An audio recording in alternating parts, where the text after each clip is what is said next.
Okay, well, I am not seeing anybody on board yet, but that's okay. We can get started.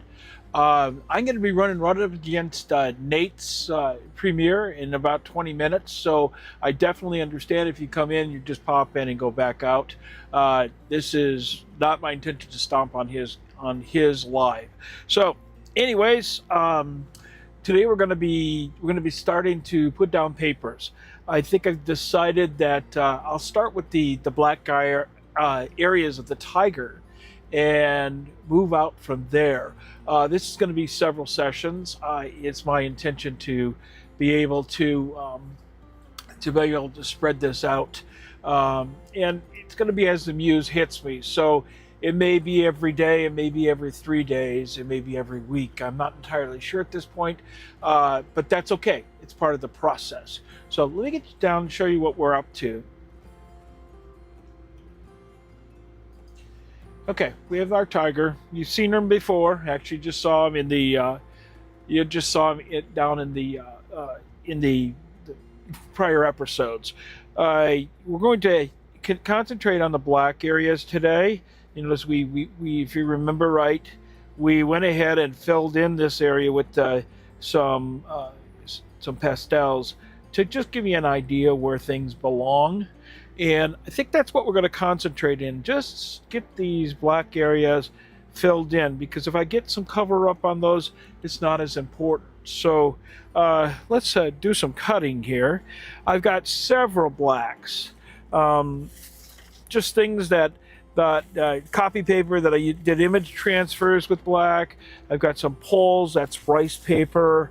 Let's see what else I have for black.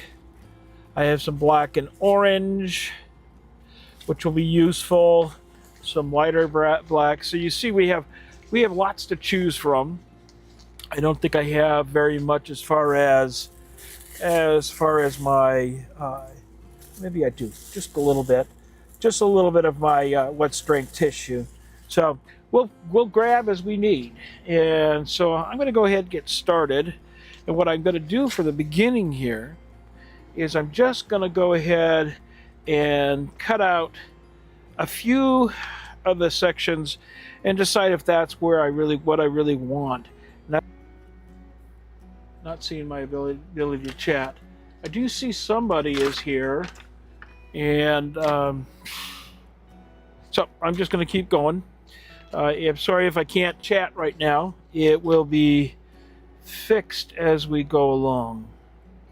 Let me see here. Just get that little section in there.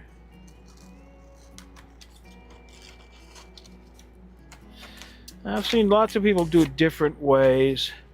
I know that Susan Clifton actually plans out her cuts way before she actually measures them out, makes her determination. But then I've seen others who just go ahead and place and see how they land. Generally speaking, the style of collage I will do with the background is going to be more of the rip and tear and figure out where I want that. But we'll play with this. It's a crying shame that I can't see anybody, can't see the conversation. But I do see we're streaming, and I see the stream is going smoothly, which is a great improvement over what we've had in the previous attempts. It's a learning process, folks, and quite honestly, with anything learning, you want to just take it easy on yourself, and I'm trying to do that. Let's see. Probably going too plain black. That's okay, because what I put down now may not be exactly what it ends up being in the end product. So I can come in, I plan on coming in with some transparency to block things out differently, or to finish them off rather. So it's kind of like kindergarten right now. Y'all remember kindergarten?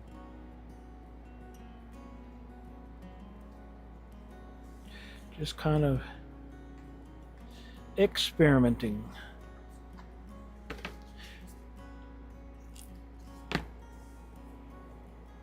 Where did I have this? I think I had it over here.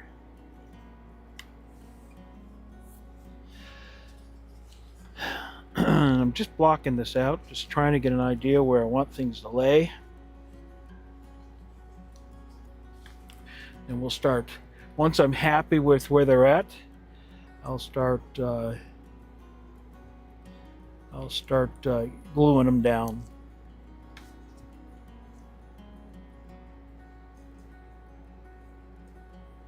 If I stop talking, it's kind of concentrating. You know, a lot of people can multitask and do all that fun stuff without any problem whatsoever. That has never been me.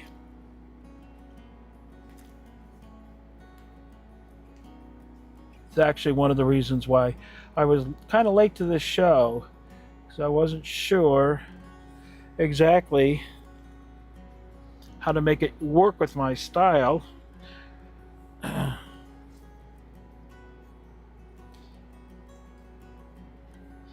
to clip that down just a little bit in a minute. Getting some ideas. That'll work.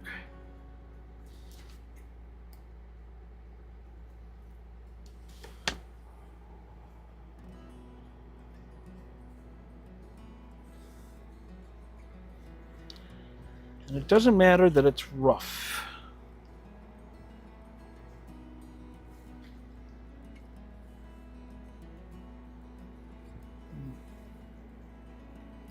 I'm just trying to see if there's places I can put these little tiny pieces that have been cut out already. I think I'll wait. And just do some other cutting, see if I can get some of the bigger areas and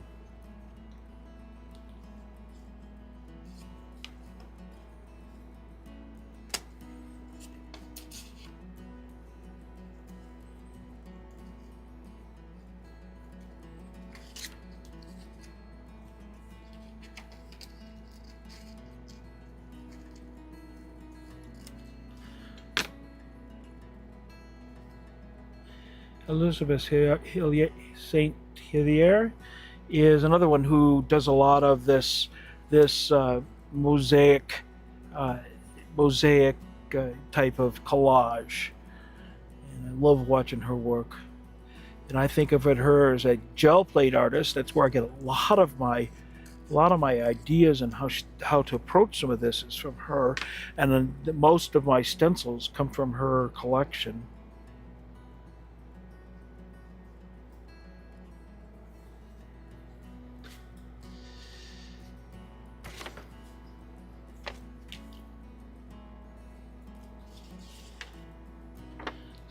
This filled in a little bit.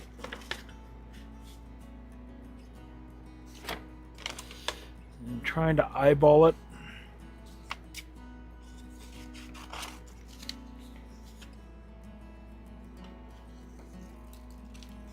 And you can see, I don't know if you can see through, that is actually one of my early attempts at actually doing an image transfer directly on the canvas.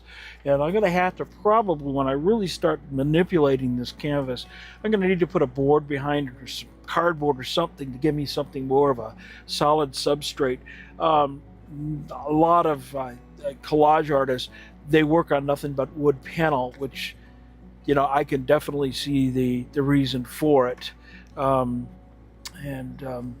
this is what I have right now, and that's what we're going to work with. Let's see.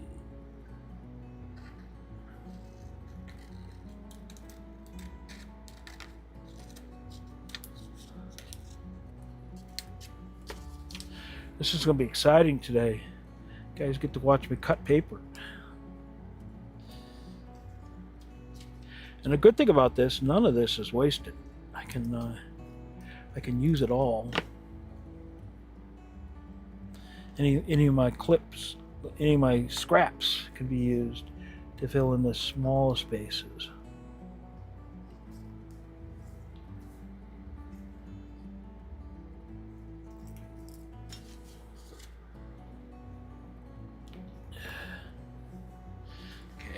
How do I feel about this? These just little tiny pieces. I could really use some right in there. Do I have anything cut that could work there? Maybe.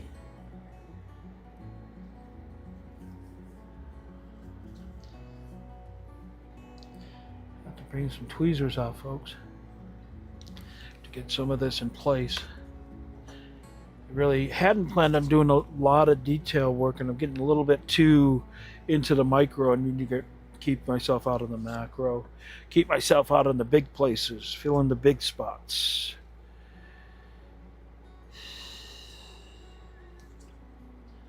See, my hands are in the way for seeing this, but again, like I said, and I'm sorry if you're not able to talk with me right now. I'll get that figured out. I'm not entirely sure. One of the things I have a problem with when I'm doing these is that the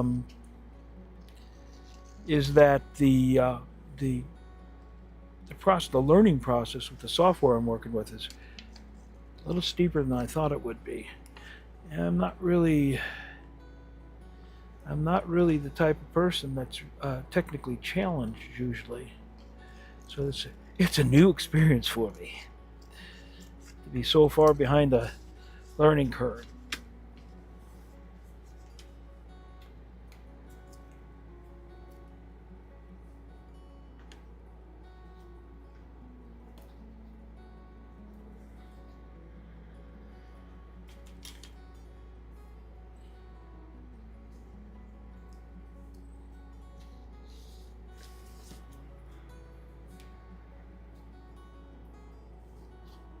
I'm going to look at the time and see where we're at. I think Nate starts here in a few minutes. And what I'm going to do with this is I'm going to continue to work, and I'm going to sign off, and I'll come back on a little bit later, show you my progress. I don't want to stomp on his live, his premiere. And if you aren't familiar with Nate's work, he's a wonderful artist, great teacher.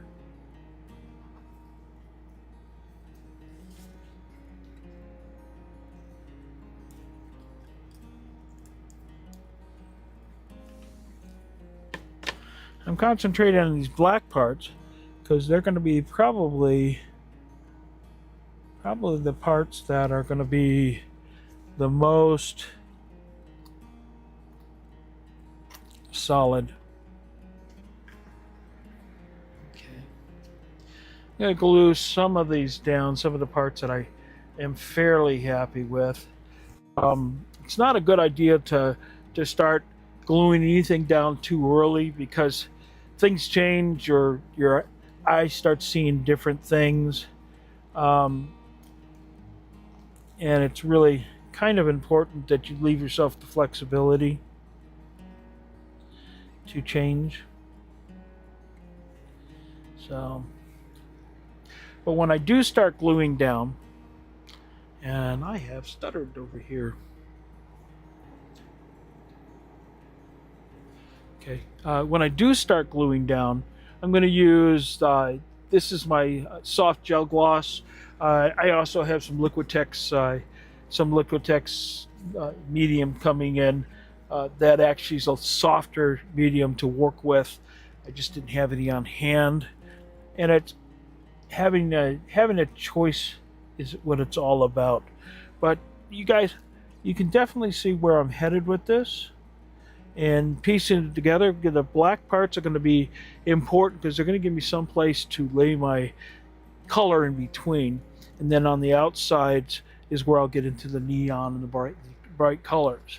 So I think this one's extremely short. It's only been about 20 minutes. So I'm gonna get out of the way. I'm gonna allow Nate to do his thing, and I will check in with you guys a little bit later. This is going to be a process, so keep your eyes open, and you'll see more progress as time goes on.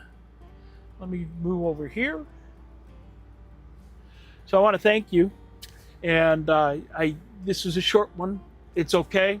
Some of these are going to be long. Some are going to be extremely long. Some are going to be like this one, short.